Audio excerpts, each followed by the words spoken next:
আধ্যাত্মিক নগরী সিলেট থেকে ২২ জানুয়ারি নির্বাচনী প্রচারণা শুরু করবেন বিএনপি চেয়ারম্যান তারেক রহমান। ২৫ ডিসেম্বর স্বদেশ প্রত্যাবর্তনের পর এটি তার ঢাকার বাইরে প্রথম সফর।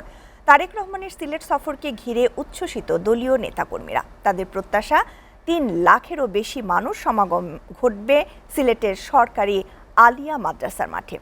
সিলেট থেকে আবু তাহের চৌধুরীর পাঠানো তথ্য ও চিত্রে ডেস্ক রিপোর্ট। বিএনপির চেয়ারম্যান তারেক রহমানের সিলেট সফর শুধু রাজনৈতিক কর্মসূচি নয়, এটি ১৭ বছর পর দেশে ফিরে গণমানুষের মুখোমুখি হওয়ার প্রথম বড় মুহূর্ত। ইতিহাসের ধারাবাহিকতায় সিলেট থেকেই শুরু হচ্ছে বিএনপির চেয়ারম্যান তারেক রহমানের নির্বাচনী যাত্রা।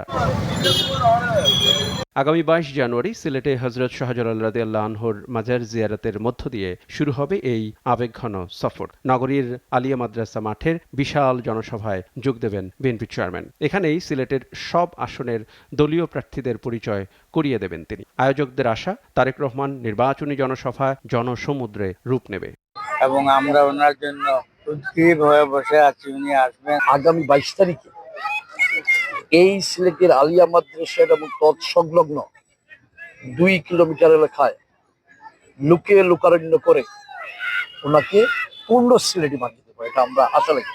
এই সফরের অংশ হিসেবে সুনামগঞ্জ ও মৌলভীবাজারে কর্মসূচি থাকলেও স্বদেশ প্রত্যাবর্তনের পর ঢাকার বাইরে দলীয় চেয়ারম্যানের প্রথম সফর হওয়ায় সব আলো এখন সিলেটেই। আলিয়া মাদ্রাসা মাঠে জনসভা হবে ঐতিহাসিক। আগামী ২২ তারিখে তিনি আসছেন নির্বাচনী জনসভা করতে এবং সেটি হচ্ছে প্রথম সভা। আমরা আশা করছি যে ২২ তারিখ সিলেটে একটি ইতিহাস সৃষ্টি হবে এবং এই জনসভা শুধু জনসমুদ্রেই পরিণত হবে না, সেই জনস্রোত এবং জনাব তারেক রহমানের ভবিষ্যৎ পরিকল্পনা শোনার আগ্রহ থেকেই সেই সমাবেশে আমাদের মানুষের উপস্থিতি আমরা প্রত্যাশা করছি।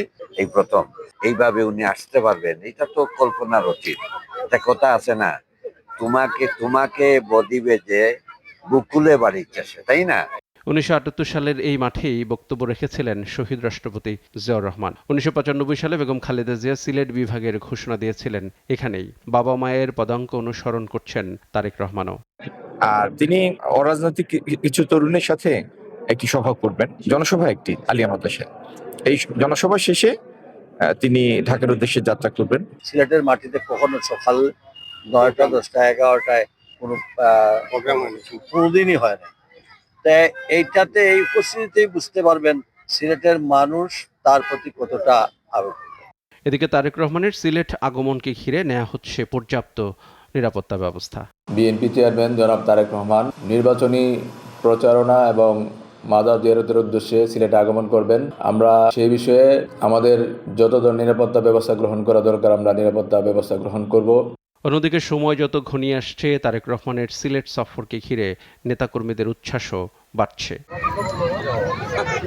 News desk, এসিটিভি।